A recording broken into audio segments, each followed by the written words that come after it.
Mesdames et messieurs, chers agriphiles, cette année 2023 a été riche en activités agricoles. Notre équipe était à la tâche pour vous faire le point de ces événements qui ont marqué l'actualité agricole. Nous sommes en décembre, ce mois qui est consacré à la festivité dans tous les secteurs d'activité. Le secteur agricole également est à pied d'œuvre pour que vous puissiez passer des fêtes agréables. Ne décrochez pas, on y va avec le reportage et on se retrouve juste après.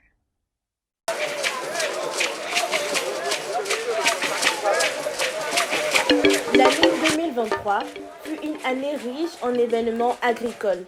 Le CIETA, Salon international des équipements et technologies de l'ANARCAD, ensuite le Salon de l'agriculture d'Abidjan-Sahara. Ces événements ont permis de mesurer la bonne santé de notre agriculture. À l'approche de l'année 2024, nos équipes ont été encore sur le terrain pour vous rapporter les activités liées à des secteurs importants de notre agriculture. Au niveau de l'ANARCAD, les dirigeants CCA et les acteurs OIA ANARCAD se sont retrouvés avec le secteur financier, banques, assurances et microfinance pour trouver des mesures de financement, de commercialisation de l'ANARCAD. Pour nous, donc, c'est important que nous puissions fonder des relations de confiance avec les institutions bancaires qui sont en Côte d'Ivoire en faveur de nos acteurs. Quand je dis les acteurs, il s'agit bien sûr des producteurs qui aspirent aussi à des financements, c'est les acheteurs, c'est les transformateurs et c'est aussi les exportateurs. Donc cet atelier a pour vocation de donner un certain nombre d'intrants en termes d'information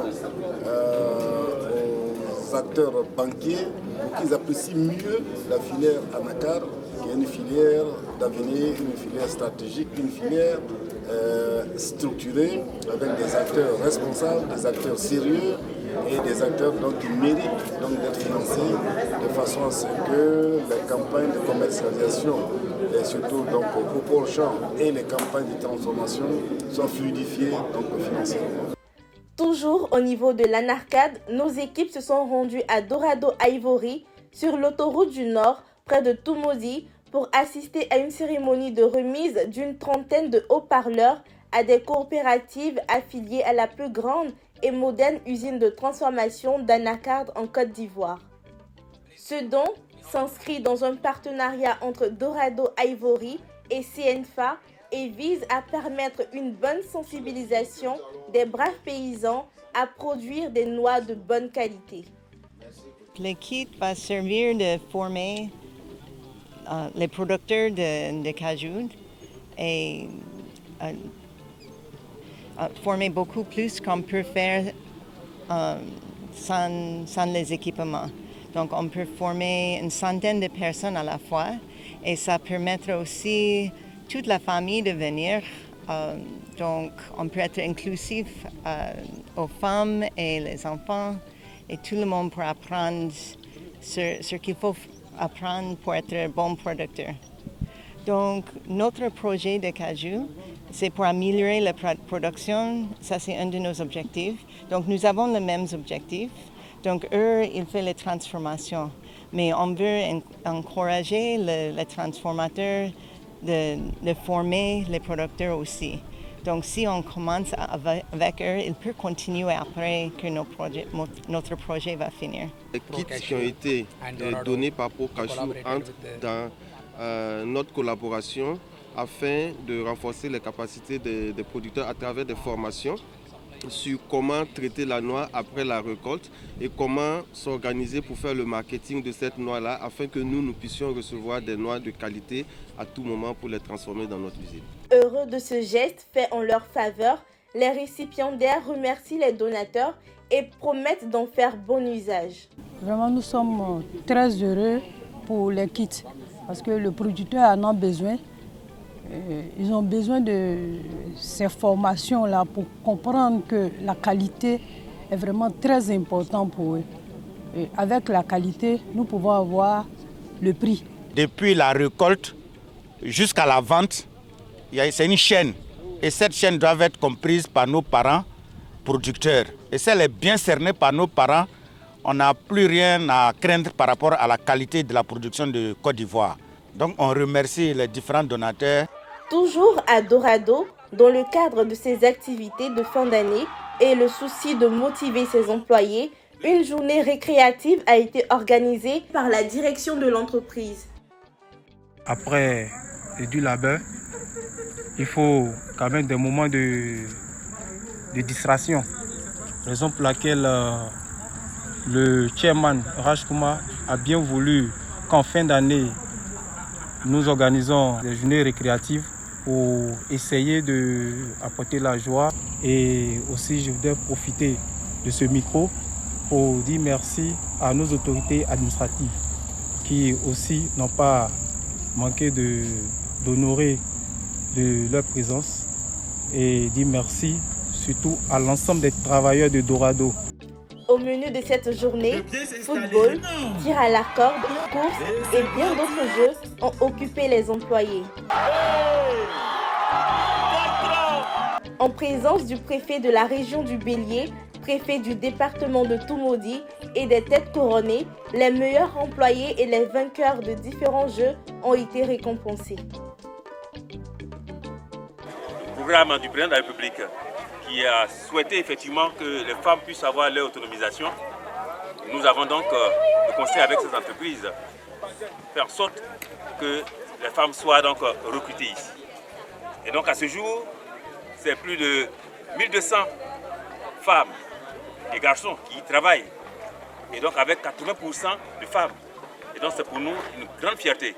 Nous voulons donc à ce stade à propos remercier le directeur général de Dorado Ivory qui donc fait tout pour rentrer dans ce cadre tracé par le chef de l'État. Ya Itienet, désigné meilleur employé 2023, nous livre son secret. Je dis merci vraiment à mes supérieurs qui m'ont honoré. Vraiment, ça me va droit au cœur. Et je dis aux autres filles vraiment de se donner au travail. Parce que moi, je suis une fille très courageuse. J'aime beaucoup travailler.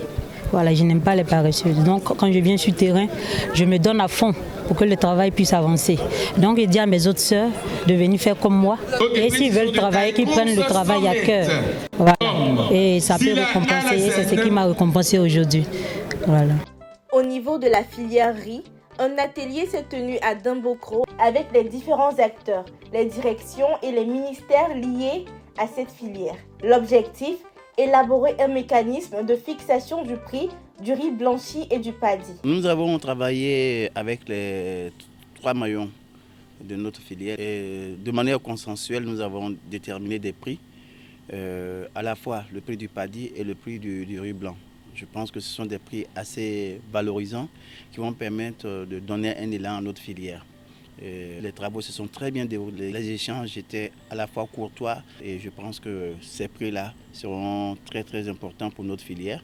On nous donne aujourd'hui l'occasion d'être aussi fort que la filière café-cacao, anacarde, coton, etc. Pour avoir un bon riz, les riziculteurs devraient donc prendre en compte plusieurs critères. Pour pouvoir payer le riz, le paddy aux producteurs, il y a un certain nombre de critères. Par exemple, le taux d'humidité qui ne doit pas excéder 14%. Lorsque vous dépassez les 14%, c'est-à-dire que votre paddy est riche en eau et ça joue un peu sur la qualité du riz. Donc, lorsque ça dépasse les 14%, normalement, il doit avoir une décote.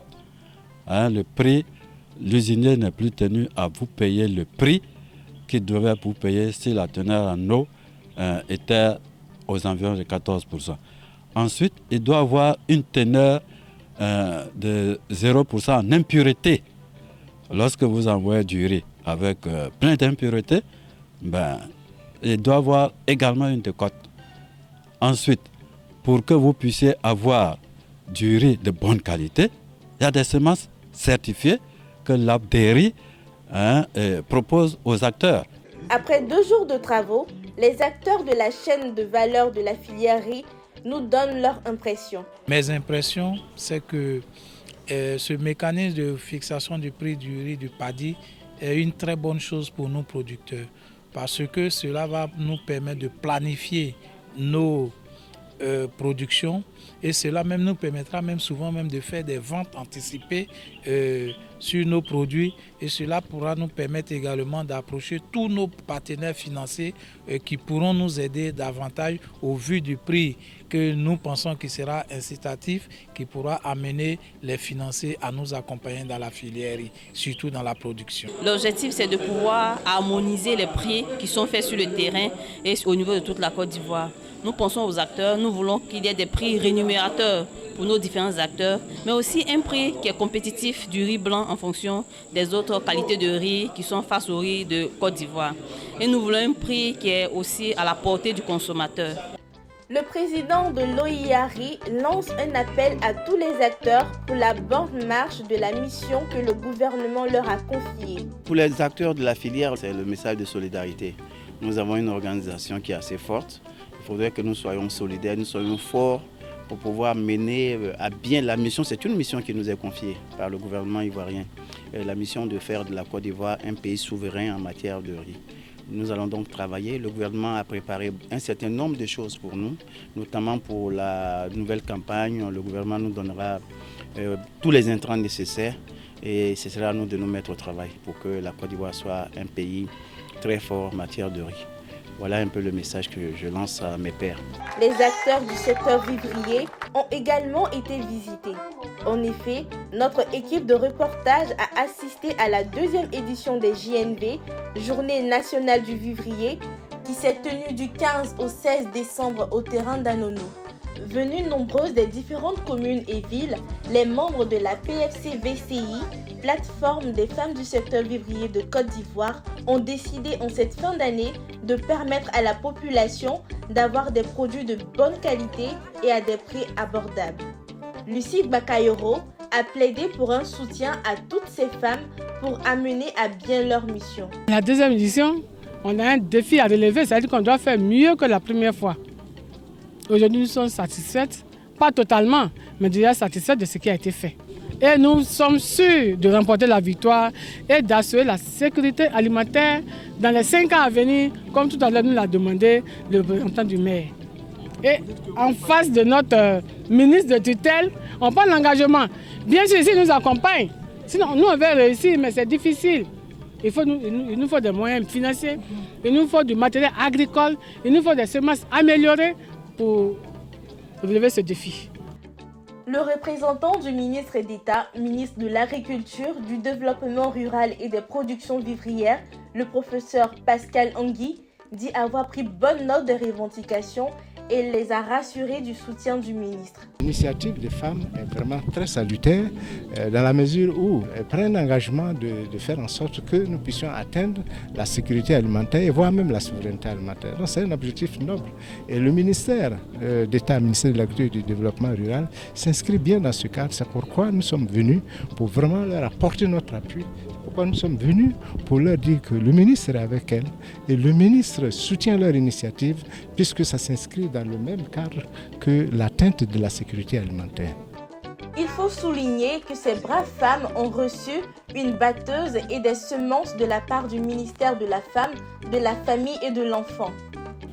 Ce don, on le fait juste pour encourager nos femmes. Nous sommes là pour les accompagner dans ce qu'elles font. Et donc, nous voyons qu'elles font de bonnes choses, surtout le vivrier qui nourrit toute la communauté ivoirienne. Et donc, il est important pour nous de les accompagner. Nous encourageons ces braves femmes à tenir bon, car le meilleur est à venir.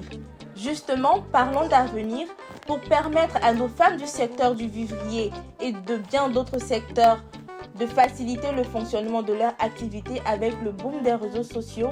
Léocadie Koulibaly, à travers son cabinet FEB, a lancé en ce mois de décembre la 2e édition du programme de formation dénommé les Journées des femmes entreprenantes et battantes JFEB. Lors de cette rencontre qui s'est tenue du 8 au 9 décembre 2023 au centre ivoiro-coréen, placé sous le thème « Réussir dans son activité grâce au digital ». 300 femmes ont bénéficié gratuitement de formations sur les techniques du digital, des coachings, etc. Aujourd'hui, grâce au digital, une femme peut commencer une activité sans forcément avoir un local.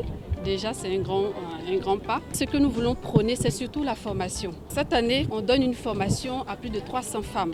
Une formation que, je répète, une formation gratuite pour leur permettre de pouvoir être aguerries, voilà, pour les défis à venir. Des dynamiques femmes entrepreneurs nous parlent de leur activité. Je suis la représentatrice de la marque de biscuits Sang de Blé. On produit des biscuits à base du sang de blé, destinés pour tout le monde qui cherche la santé, le bien-être, l'estime de soi et surtout qui répond à des besoins bien spécifiques comme le diabète, le régime, le sportif, le vegan. Ainsi, on a 4 gammes de biscuits. Le biscuit nature sans sel, sans sucre, sans œufs. Les biscuits light allégés en sucre. Et le biscuit avec édulcorant pour certaines maladies qui ont besoin de surmonter leur stress, ainsi une autre gamme de biscuits avec le sucre naturel. Je fais du vivrier, je livre dans les marchés, dans les cantines et les restaurants. Je fais aussi la restauration en vue de proposer des plats authentiques du pays. À travers mon restaurant 8 Nivoire, c'est un voyage culinaire à travers la Côte d'Ivoire que nous proposons à nos clients. Je fais la promotion des produits africains, en particulier du porc africain. Le porc africain, pourquoi? Parce qu'il y a des jeunes maintenant qui se lancent dans l'élevage, qui sont entrepreneurs et donc il faut se soutenir entre nous jeunes. Et voilà que je prends ces porcs-là avec ces jeunes éleveurs et c'est avec eux, quand je les récupère, je fais en brochette. Parce que la plupart du temps, on fait le porc sauté et tout ça, c'est une innovation en faisant le porc en brochette. Nous espérons avoir davantage de visibilité. Notre objectif, c'est de présenter nos produits à tous ceux qui viendront ici pendant l'événement, mais aussi de montrer à la société ivoirienne qu'il y a des femmes qui sont dynamiques, qui entreprennent et qui n'ont pas peur de se salir les mains, d'aller au champ et en même temps de transformer nos produits agricoles. En premier lieu, la gestion de nos finances, surtout la comptabilité. Voilà, surtout la comptabilité, pouvoir faire la part des choses entre l'argent de l'entreprise et son propre argent. Parce que souvent on a tendance à associer en fait. Voilà. Et puis, en tout cas, on a appris plein de choses. Voilà. Léocadie Koulibaly souhaite étendre ses activités à l'intérieur de la Côte d'Ivoire. Nous voulons décentraliser nos programmes, aller à l'intérieur du pays. Parce que nous savons qu'il y a beaucoup de femmes qui font l'agriculture et les faire participer à ces différentes formations. Et à la suite de ça, elles pourront être habilitées à avoir les informations nécessaires pour ensuite le transmettre aussi à d'autres femmes qui sont avec elles à l'intérieur du pays. C'est dans une ambiance fraternelle autour de la remise des certificats aux participantes et le passage en défilé dans une chorégraphie bien orchestrée qu'a pris fin les journées des femmes entreprenantes et battantes JFEB 2023. Les prouesses mondiales de production agricole de la Côte d'Ivoire continuent de susciter l'admiration au niveau du marché international. Mais aujourd'hui, agriculteurs, acheteurs de matières premières, agrotransformateurs, gouvernements, tous sont unanimes que l'étape de la petite agro-industrie reste la solution pour une meilleure valorisation, la transformation, l'exportation et la consommation pour accroître la valeur ajoutée en termes de devises de ces produits agricoles.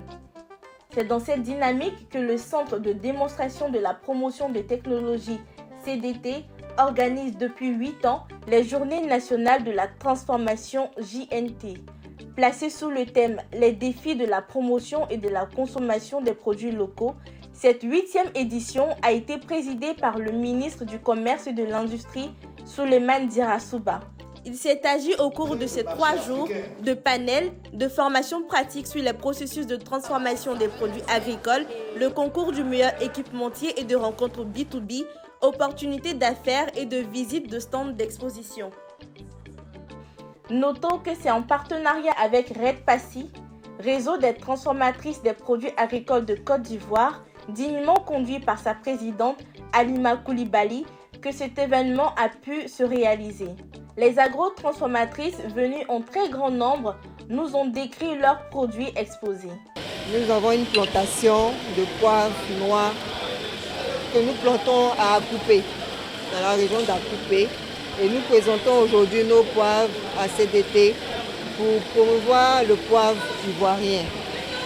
informer la population ivoirienne que nous plantons le poivre, le bon poivre, vraiment qui a un goût particulier. Et ce poivre-là traite beaucoup de problèmes de digestion. Ça traite les yeux et ça débouche aussi les narines quand les narines sont bouchées. Nous avons aussi transformé le poivre avec le beurre de karité qui est utilisé en massage pour les douleurs articulaires. Aujourd'hui, les surgelés de manioc, les frites surgelées de manioc viennent répondre à un besoin capital de notre alimentation et de notre sécurité alimentaire, surtout pour nos enfants et pour les personnes âgées. Pourquoi? Parce que les valeurs nutritives qui rentrent dans le manioc nous permettent de sécuriser notre alimentation. Alors nous voudrons vraiment interpeller l'État de Côte d'Ivoire pour vraiment emmener cette femme consommatrice-là à avoir pourquoi pas du matériel de transformation pour nos éplucheuses, nos découpeuses, pour vraiment impacter notre nation. Nous voulons servir la Côte d'Ivoire avant de servir l'extérieur. La RTI, partenaire média premium de cette édition, était représentée au panel par son brillant DCM, Koné Saifoulaye. Nous, on était présents aujourd'hui au niveau du panel pour parler de manière concrète des possibilités qu'offrent les médias comme la RTI, qui est un média de service public. Nos portes sont ouvertes. Il faut pouvoir, lorsque vous avez une idée, vous avez une vision, vous avez un produit qui apporte un changement, il faut nous écrire, on va pouvoir venir vers vous. De l'autre côté également aussi, au niveau marketing, et là je reprends ma casquette, on a des offres préférentielles qui peuvent vous permettre de pouvoir faire connaître vos produits au niveau de la télévision, au niveau même des radios. On néglige, mais la radio est un média extrêmement important dans le cheminement, on va dire, du consommateur et de celui à qui les producteurs s'adressent. Et également aussi au niveau du digital, nous avons de très belles offres. Donc tout cela pour dire qu'en fait nous sommes disponibles et que c'est ici que ça se passe. Une fois que vous avez votre produit, vous avez votre vision, contactez-nous, on va faire de belles choses ensemble. Au sortir de ces dites journées, les premiers responsables du CDT nous donnent les objectifs de ces journées, puis le bilan de ces 3 jours d'activité intense. Nous organisons les JNT, à savoir les Journées nationales de la transformation 2023, dans le cadre de nos activités de promotion, de création d'emplois à travers des entreprises dans le domaine de la transformation des produits agricoles locaux et même mieux de certains autres produits qui ne sont pas obligatoirement du domaine de l'agriculture. C'est pour ça que vous verrez à nos différents stands ici des gens qui font des objets d'art, c'est de la production ivoirienne et tout cela est fait pour créer des emplois, apporter de la valeur ajoutée et apporter un plus au niveau de la balance commerciale en Côte d'Ivoire. Je me réjouis particulièrement de la présence des collectivités territoriales, des ministres-gouverneurs, des présidents des régions, des maires ont fait le déplacement et sont venus. Parce que c'est eux les vrais acteurs du développement dans la profondeur de la Côte d'Ivoire. Je remercie aussi les braves femmes agrotransformatrices de Côte d'Ivoire. Nous, on avait fait nos estimations autour de 100 exposants au maximum. Mais on est allé largement au-delà. On était obligé de dire à certaines qu'il n'y avait plus de place pour exposer. Et puis je remercie les équipementiers aussi. On ne peut pas dire qu'on va transformer nos produits en comptant que sur des machines venues de Chine, venues de l'Inde, venues d'Indonésie, etc. Il faut bien qu'on s'occupe de nos équipementiers, de nos fabricants ivoiriens, les aider à augmenter leur volume de production, à améliorer leur expertise. Donc nous travaillons d'arrache-pied avec eux sur cette problématique-là. Donc nous leur disons merci pour leur engagement pour ce JNT. Ils sont venus, ils ont montré de très bonnes choses et nous avons aimé. Le trophée sera donc remis par M. le directeur général. C'est par une remise de distinction des prix Souleymane Diarra-Souba du meilleur équipementier, de la meilleure agrotransformatrice et des attestations de participation, puis la cérémonie de clôture que s'est achevée cette journée nationale de transformation JNT 2023. Ainsi, prend fin nos activités de l'année 2023. Nous comptons vous offrir le meilleur en 2024. On se retrouve pour nous dire au revoir, mais avant, toute l'équipe du magazine agricole Brave Paysan par ma voix vous souhaite un joyeux Noël, également de très belles fêtes de fin d'année. Que Dieu nous garde. Vive nos braves paysans et braves paysannes pour que vive une agriculture davantage prospère. À très vite. Ciao.